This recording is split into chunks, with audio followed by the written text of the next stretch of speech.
Hello, hello, and welcome to the 10th instalment of this whispered reading of A Christmas Carol. Scrooge and the ghost of Christmas future have been eavesdropping on conversations about somebody's passing in the town. And we now join them as they stand in a darkened room next to the dead man's body, laying upon the bed.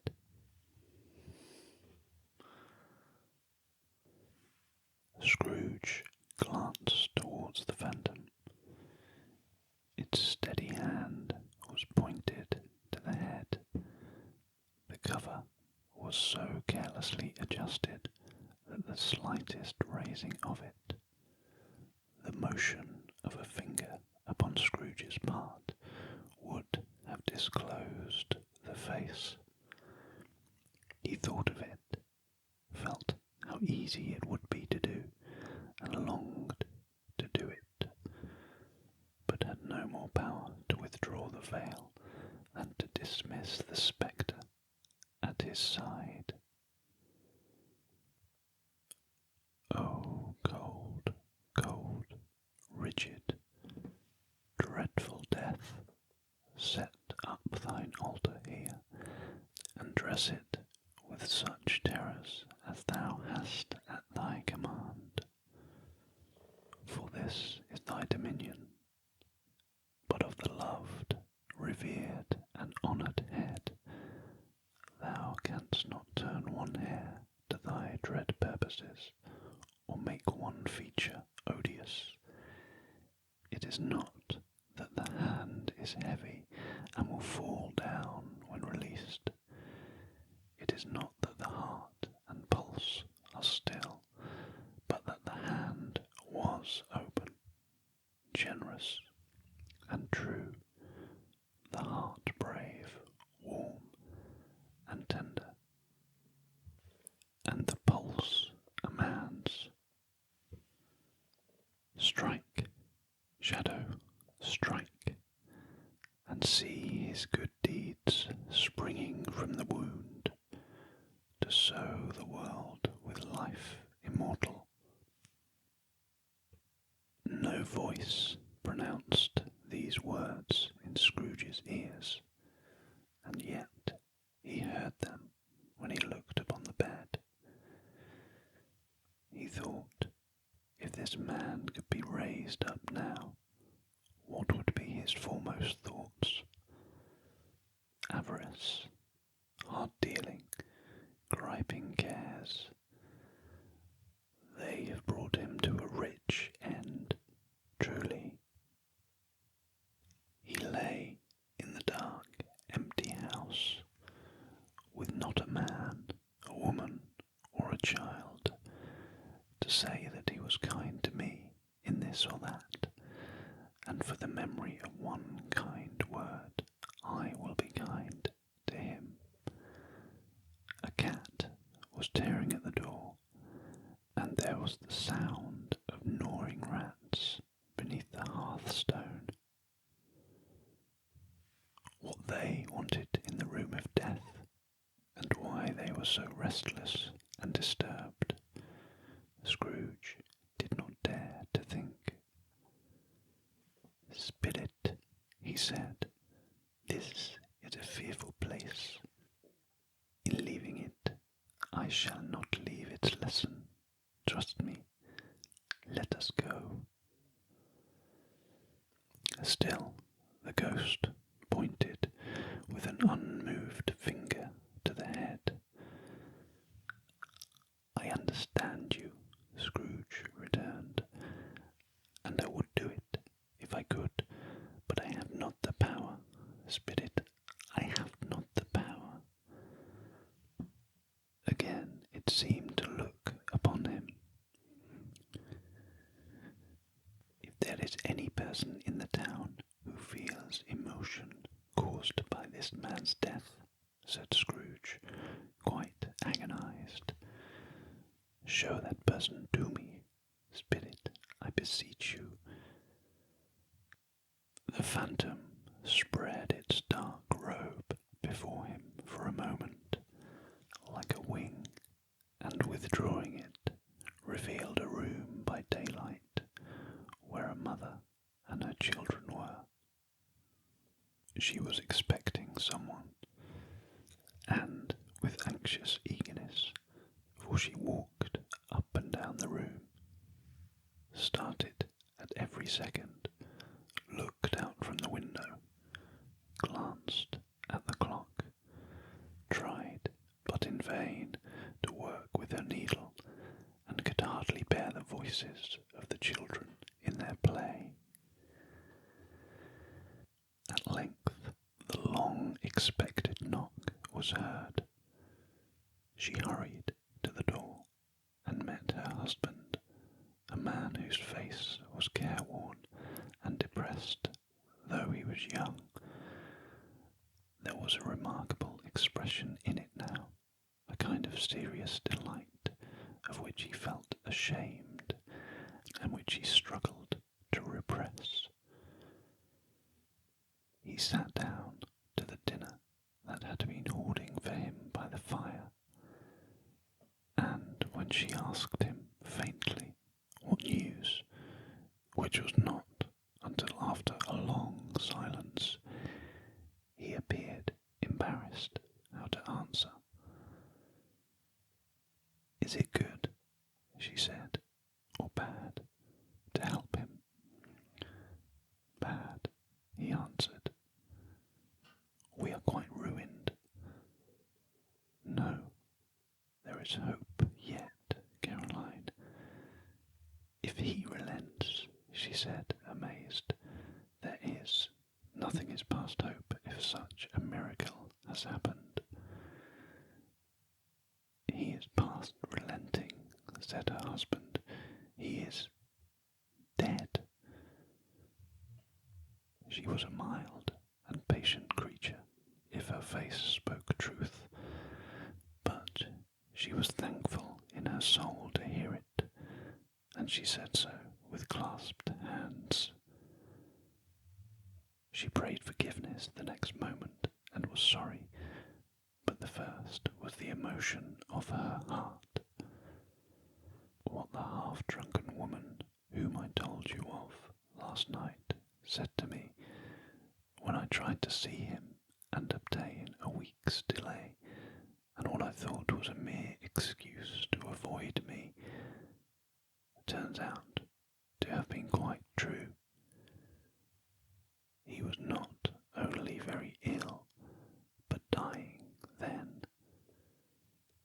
To whom will our debt be transferred? I don't know, but before that time we shall be ready with the money, and even though we were not, it would be bad fortune indeed to find so merciless a creditor in his successor. We may sleep tonight with light hearts, Caroline. Yes, soften it as they would, their hearts were lighter. The children's faces, hushed and clustered round to hear what they so little understood, were brighter, and it was a happier house for this man's death.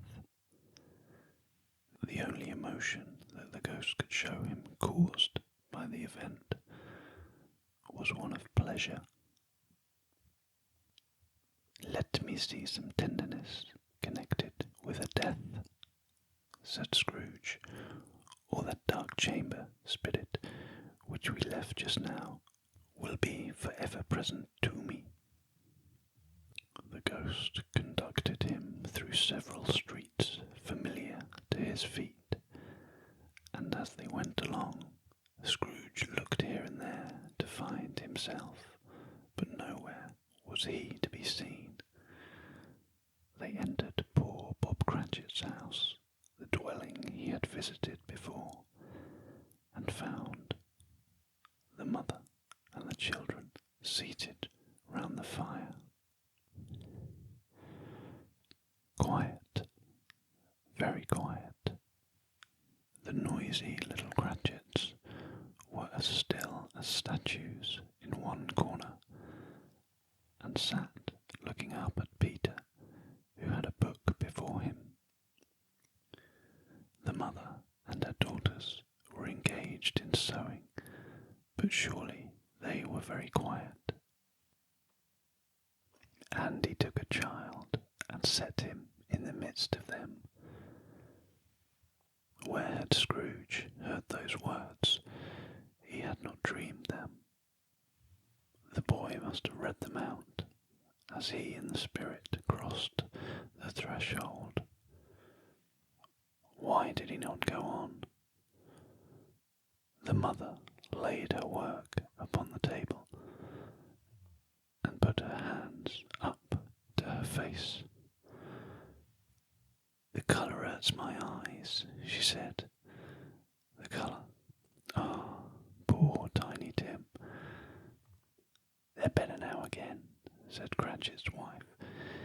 "It makes them weak by candlelight, and I wouldn't show weak eyes to your father when he comes home for the world. It must be near his time." "Past it, rather," Peter answered, shutting up his book. "But I think he has walked a little slower than he used to these last few evenings, mother." They were very quiet again. At last she said, and in a steady, cheerful voice that only faltered once, "I've known him walk with Tiny Tim upon his shoulder very fast indeed." "And so have I," cried Peter. "Often." "And so have I," exclaimed another. So had all. "But he was very light to carry," she resumed, intent upon her work, "and his father loved him so that it was no trouble, no trouble.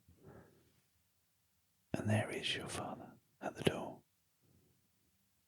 She hurried out to meet him, and little Bob, in his comforter, he had need of it, poor fellow, came in. His tea was ready for him on the hob, and they all tried who should help him to it most. Then the two young Cratchits got upon his knee and laid, each child, a little cheek against his face, as if they said, "Don't mind it, father, don't be grieved." Bob was very cheerful with them, and spoke pleasantly to all the family. He looked at the work upon the table, and praised the industry and speed of Mrs. Cratchit and the girls. They would be done long before Sunday, he said. "Sunday? You went today, then, Robert?" said his wife. "Yes, my dear," returned Bob. "I wish you could have gone. It would have done you good to see how green a place it is, but you'll see it often."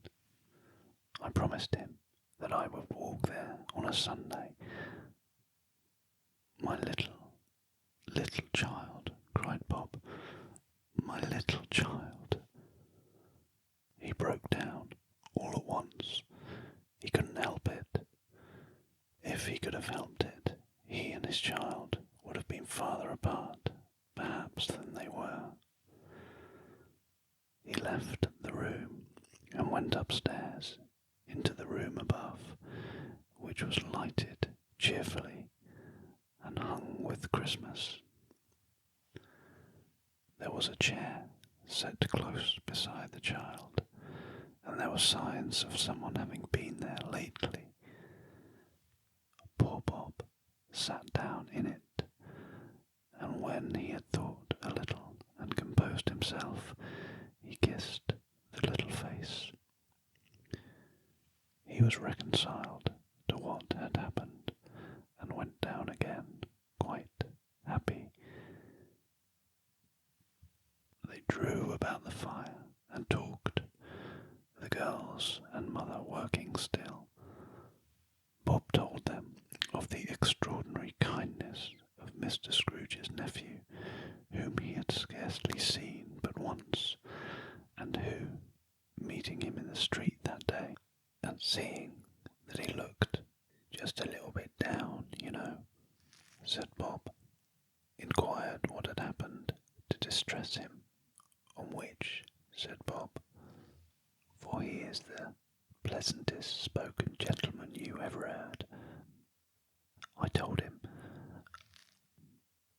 I am heartily sorry for it, Mr. Cratchit, he said, and heartily sorry for your good wife. By the by, how he ever knew that, I don't know. Knew what, my dear? Why, that you were a good wife, replied Bob. Everybody knows that, said Peter. Very well observed, my boy, cried Bob. I hope they do. Heartily sorry, he said, for your good wife. If I can be of service to you in any way, he said, giving me his card. That's where I live. Pray come to see me. Now it wasn't, cried Bob, for the sake of anything he might be able to do for us, so much as for his kind way, that this was quite delightful. It really seemed as if he had known our Tiny Tim, and felt with us. I'm sure he's a good soul, said Mrs. Cratchit. You would be sure of it, my dear, returned Bob, if you saw and spoke to him. I shouldn't be surprised at all, mark what I say, if he got Peter a better situation. Only hear that, Peter, said Mrs. Cratchit. And then, cried one of the girls, Peter will be keeping company with someone and setting up for himself. Get along with you, retorted Peter, grinning. It's just as likely as not, said Bob, one of these days, though there's plenty of time for that, my dear. But, however, and whenever we part from one another, I am sure we shall none of us forget poor Tiny Tim, shall we? Or this first parting that there was among us. Never, father, cried they all. And I know, said Bob, I know, my dears, that when we recollect how patient and how mild he was, although he was a little child, we shall not quarrel easily among ourselves, and forget poor Tiny Tim in doing it. No, never, father, they all cried again. I am very happy, said little Bob. I am very happy. Mrs. Cratchit kissed him. His daughters kissed him. The two young Cratchits kissed him, and Peter and himself shook hands. Spirit of Tiny Tim, thy childish essence was from God. Spectre, said Scrooge, something informs me that our parting moment is at hand. I know it, but I know not how. Tell me what man that was whom we saw lying dead. The ghost of Christmas yet to come conveyed him, as before, into the resorts of business men, but showed him not himself.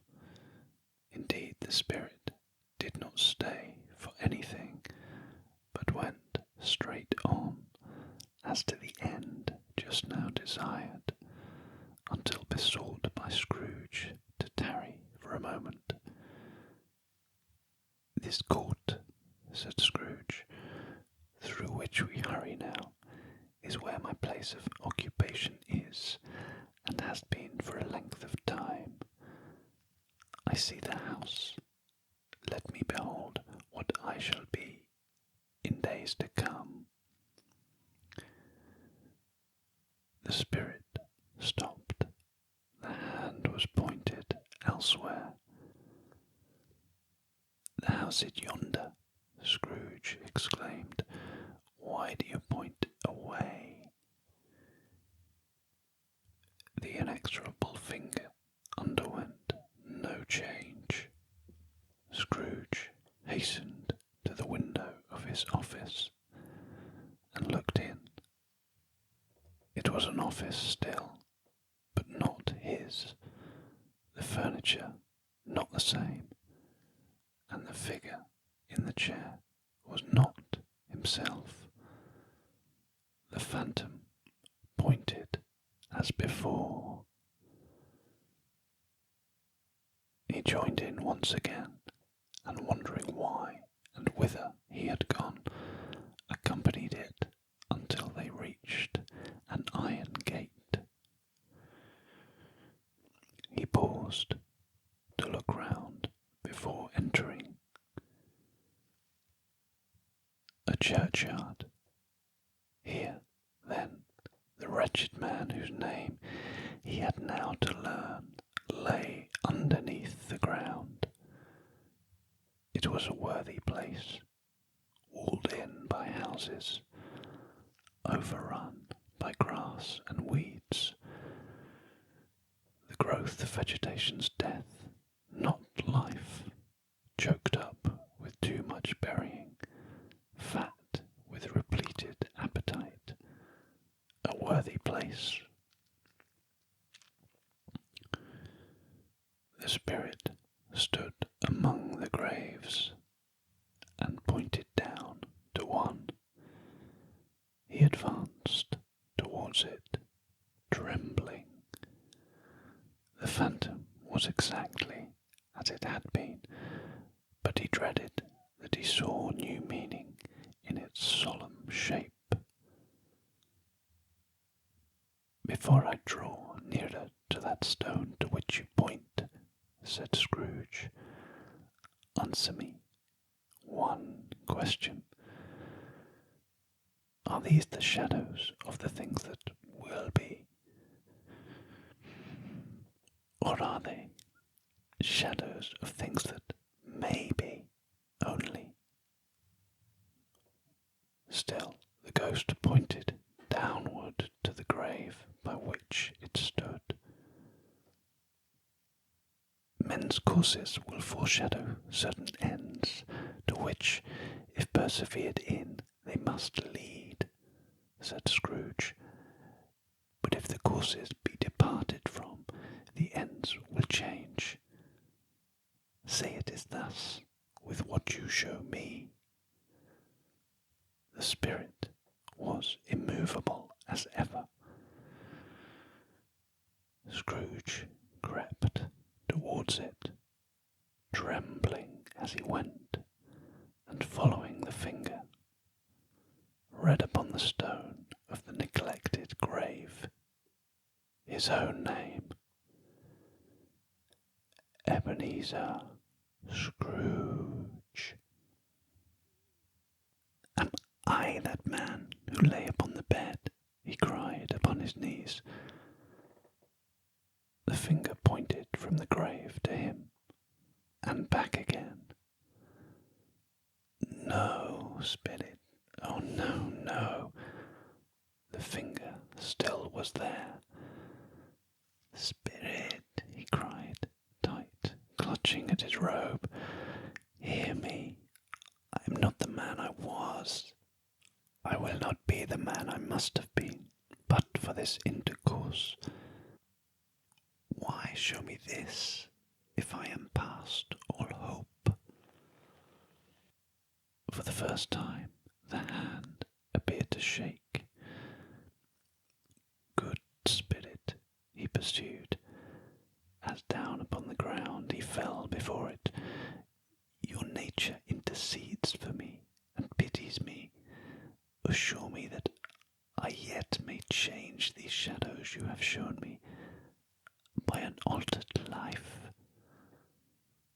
The kind hand trembled. "I will honour Christmas in my heart and try to keep it all the year. I will live in the past, the present, and the future. The spirits of all three shall strive within me. I will not lessons that they teach. Oh, tell me I may sponge away the writing on this stone. In his agony he caught a spectral hand. It sought to free itself, but he was strong in his entreaty and detained it. The spirit, stronger yet, repulsed him. Holding up his hands in a last prayer to have his fate reversed, he saw an alteration in the phantom's hood and dress. It shrunk, collapsed, and dwindled down into a bedpost. Once again, we've come to the end of another episode of this whispered audiobook reading of A Christmas Carol. I hope you can join me again for part 11 and the conclusion of the story.